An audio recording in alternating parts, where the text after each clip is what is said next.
Okay, तो जय हिंद दोस्तों। हम लोग आज रिलेशन एंड फंक्शन के बारे में पढ़ने वाले हैं। इसमें रिलेशन एंड फंक्शन को पढ़ने से पहले सबसे पहले हम लोग कार्टेशियन प्रोडक्ट ऑफ सेट्स के बारे में जानकारी प्राप्त करते हैं। तो कार्टेशियन जो प्रोडक्ट होता है सेट का, वो क्या होता है? वो सिंपली क्या होता है हमारे पास, जैसे कि डेफिनेशन पे लिखा है कि given two non empty set P and Q, the Cartesian product P cross Q is the set of all ordered pairs. Means if two sets, अगर दो सेट है हमारे पास पी और क्यू, तब उनसे जो पेयर बनते हैं ordered pairs, that means first element is comes from first set that is greater P and second element is comes from second set that is Q. अगर दोनों सेट से ऐसे जितने भी ऑर्डर्ड पेयर्स बन सकते हैं, जितने भी पॉसिबल होंगे, सबका हम एक सेट बनाए तो वो क्या होता है? Cartesian product. ऐसे ही होगा, ठीक है। इसी के बाद अगर हम लोग रिलेशन की बात करें तो रिलेशन क्या होता है? जैसे कि गिवन है एक रिलेशन है, तो a relation R from a non-empty set A to a non-empty set B is a subset of Cartesian product A cross B.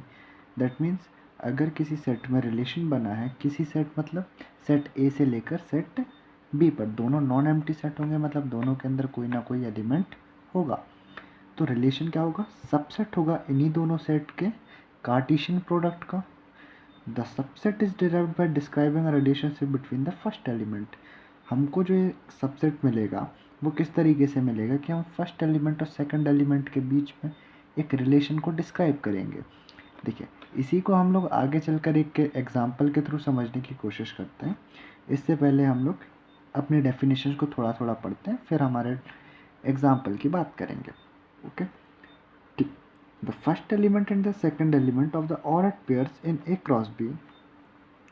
देखिए क्या है, हमने सबसेट में रिलेशन डिस्क्राइब किया है। किसके बिटवीन डिस्क्राइब किया है? जो फर्स्ट एलिमेंट होगा और जो सेकंड एलिमेंट होगा, किसका? ऑर्डर्ड पेयर का। ऑर्डर्ड पेयर पर दो, हमारे पास दो मेंबर्स होंगे, फर्स्ट एलिमेंट और सेकंड एलिमेंट। तो जो सेकंड एलिमेंट और फर्स्ट एलिमेंट के बिटवीन हम कोई ना कोई रिलेशन बताएंगे। जैसे कि फॉर एग्जांपल अगर हम कहें कि अगर एक ऑर्डर्ड पेयर के अंदर पहला एलिमेंट 2 है, दूसरा एलिमेंट 4 है, तो इस तरीके से भी डिफाइन कर सकते हैं कि पहला एलिमेंट का जो स्क्वायर है वही हमारे पास सेकंड एलिमेंट है। अगर उसी में एक और ऑर्डर्ड पेयर की बात करें तो 3 एंड 9, फर्स्ट का स्क्वायर सेकंड वाला, है ना। इसी में आगे लिखा है the second element is called the image of the first element. That means जो सेकंड एलिमेंट होगा वो किसकी इमेज होगा? हमारे पास फर्स्ट एलिमेंट की। मतलब जब मैं पहले वाली वैल्यू को पुट करूँगा रिलेशन के अंदर, तब हमें सेकंड वाली वैल्यू मिलेगी। ठीक है, I hope that is clear for to all of you. अब हम बात करते हैं डोमेन की। लगभग इन सभी टर्म्स से आप लोग क्लास 11th में परिचित हो चुके हैं, इंट्रोड्यूस कर चुका है सभी को आप लोगों ने, बट फिर भी एक बार जस्ट इंट्रोडक्शन के लिए हम लोग थोड़ा सा इनके बारे में जानकारी ले लेते हैं। डोमेन क्या होता है? The set of all first elements of the ordered pairs in a relation R from a set A to a set B is called domain of the relation. That means ordered pairs बनते हैं हमारे पास relation के अंदर, A comma B for example. तो जो पहले element होंगे, पहले एलिमेंट मतलब जितने भी उस रिलेशन के अंदर जितने भी ऑर्डर्ड पेयर्स होंगे, उन सभी के पहले पहले एलिमेंट्स का अगर हम सेट बनाए तो वो क्या होगा? उसका डोमेन होगा। ठीक है, इसको हम लोग आगे चलकर एक एग्जांपल से समझने की कोशिश करते हैं। इसी के बाद रेंज।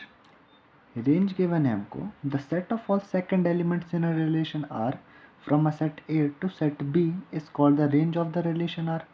मतलब जैसा कि डोमेन होता है हमारे पास कि पहले वाले जो भी ऑर्डर्ड पेयर्स होंगे उनका जो पहला पहला एलिमेंट होगा उनका सेट अगर बनाए तो हमको क्या मिलता है? डोमेन। वैसे ही अगर सेकंड वाले सेट में से जितने भी एलिमेंट्स होंगे उन सभी का एक सेट बनाए तो वो होता है क्या हमारे पास? रेंज। कोडोमेन क्या होता है? अगर दो सेट्स के बिटवीन रिलेशन हमने डिफाइन किया है ना, जैसे कि हमने ए और बी के बिटवीन रिलेशन डिफाइन किया था, तो जो हमारे पास पूरा का पूरा सेट बी होगा, मतलब जो सेकंड एलिमेंट के लिए पॉसिबल वैल्यूज होंगी, पूरा का पूरा सेट भी, वो क्या होगा? हमारे पास रिलेशन का कोडोमेन होगा, है ना। अब देखिए हम एक एग्जांपल को लेकर चलते हैं। जैसे एक एग्जांपल है, एक सेट गिवन है ए जिसके एलिमेंट्स है 1 2 3 4 5 एंड 6। अब रिलेशन किसका है? रिलेशन है ए से ए में, मतलब ए सेट का खुद के साथ ही रिलेशन है। और रिलेशन कुछ इस तरीके से डिफाइन है कि ऑर्डर्ड पेयर्स होंगे हमारे एक्स कॉमा वाई के फॉर्म पे, जिसमें जो वाई एलिमेंट होगा वो एक्स एलिमेंट में 1 ऐड करके हमको मिलेगा। जैसे कि अगर मैं ऐसे ही बनाना चाहूँ रोस्टर फॉर्म पे रिलेशन को, तो अगर मैं x की वैल्यू 1 पुट करता हूँ तो 1 + 1 y हमें क्या मिलेगा 2।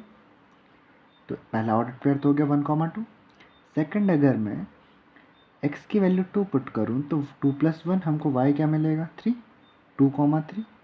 ऐसे ही अगर x की जगह पर 3 पुट करें तो हमको 3 + 1 4 वैल्यू मिलेगी y की।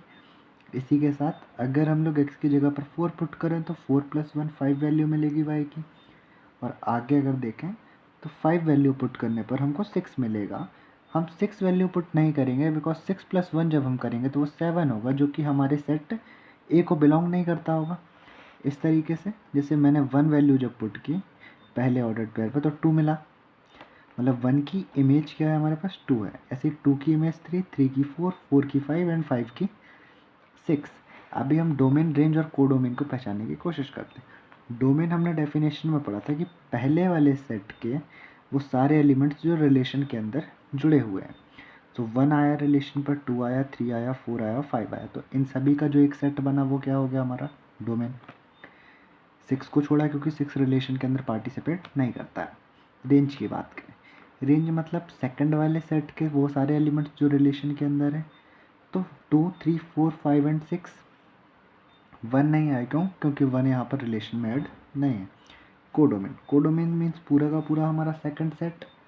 सेकंड सेट हमारा क्या था 1, 2, 3, 4, 5, 6, तो पूरा 1, 2, 3, 4, 5, 6। आई होप सभी को इतना इंट्रोडक्शन क्लियर होगा। आगे की सेकंड वीडियो पर हम लोग रिलेशन के टाइप्स के बारे में डिस्कस करेंगे और कुछ क्वेश्चंस उसके सॉल्व करेंगे। Thank you.